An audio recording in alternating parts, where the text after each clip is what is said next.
எங்கேயுமே நீ தப்பு பண்ணலையப்பா. உங்களுக்கு தெரியுமா, ஆண்டவருக்கு தேவை எல்லாரும் தப்பு பண்ணினால் தப்பு பண்ணாத ஒருவன் போதும். அந்த ஒருவன் பாரப்பட்டு ஜெபித்தால் போதும். நடந்தது என்ன? அவன் ஆண்டவரை பார்த்து கேட்கிற, ஆண்டவரே நீங்க எனக்கு அனுகூலம் பண்ணினா நான் உம்முடைய வசனத்தை கை கொள்ளுவேன். எப்படி கை கொள்ளுவேன்? நான் திரும்பி போவேன் ஆலயத்திற்கு, திரும்பி போய் உடைக்கப்பட்டதை திரும்ப கட்டுவேன். அதற்கு எனக்கு அனுகூலம் பண்ணும். நாம அனுகூலம் எதுக்கு கேட்போம்? ஆண்டவரே நம் பாவத்தில் தண்டிக்கப்பட்டிருக்காம இருக்க அனுகூலம் பண்ணும்.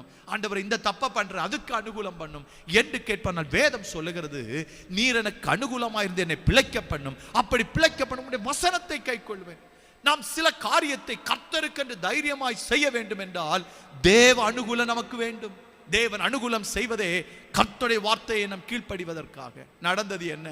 அவன் கேட்கிறான், போய் தேவ வார்த்தைக்கு கீழ்ப்படிய, தேவ வாக்குத்தத்தத்தை நிறைவேற்ற எனக்கு ஒரு வாய்ப்பை தாரும் ஆண்டவரே என்று கர்த்தருடைய சமூகத்தில் கேட்கிறான்.